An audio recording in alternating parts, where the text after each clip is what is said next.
This segment brought to you by Kansas Grain Sorghum, growers working together. Find out more at kansasgrainsorghum.org. Welcome to Farm Factor. Up first today, Kyle and David Rosenberg discuss growing leafy green vegetables using aeroponics.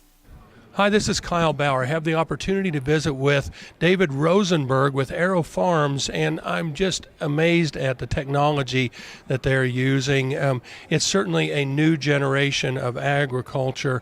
I'm just going to let you explain to the viewers how your farm works. I'm happy to, Kyle. So we're a vertical farming company. That means we grow without sun, without soil, row after row of growth plans. So in place of soil, we use cloth. It's actually made out of recycled plastic. In place of sun, we use spectrum delivered from LEDs, light-emitting diodes.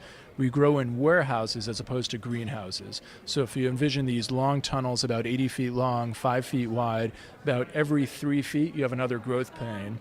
Underneath the cloth, we mist nutrition of the root structure. So we're called AeroFarms in part because we grow in air, and in part because it's aeroponics. We mist nutrition of the root structure. Roots want oxygen, leaves want carbon dioxide. We give the plant what it wants, how it wants it, where it wants it to optimize plant growth. Net, our productivity per square foot's about 130 times higher than a field farmer, meaning what we could grow in 1 acre, it would take otherwise 130 acres to grow it in the field. Our crop turns are about every 16 days. That's 22 crop turns a year.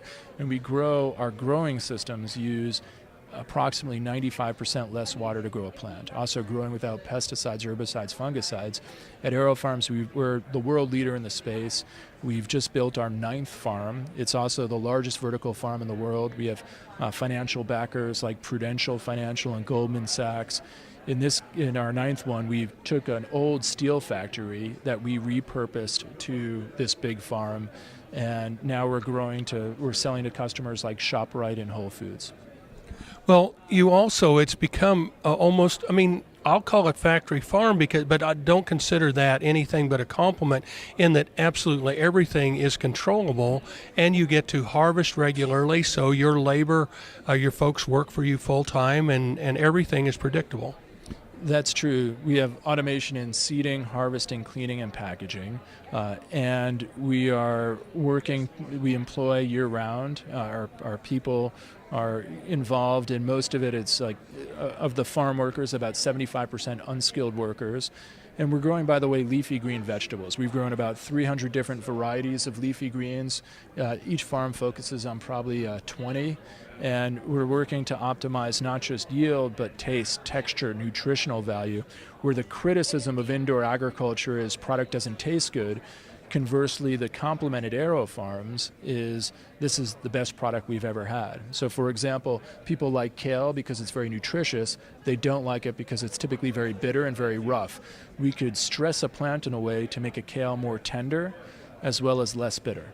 And we could make an arugula, for example, more peppery. We're visiting with David Rosenberg. He's with AeroFarms. This is Kyle Bauer reporting. Back to you, Jamie. Thanks, Kyle. Folks, come back after these messages for this week's Kansas Soybean Update.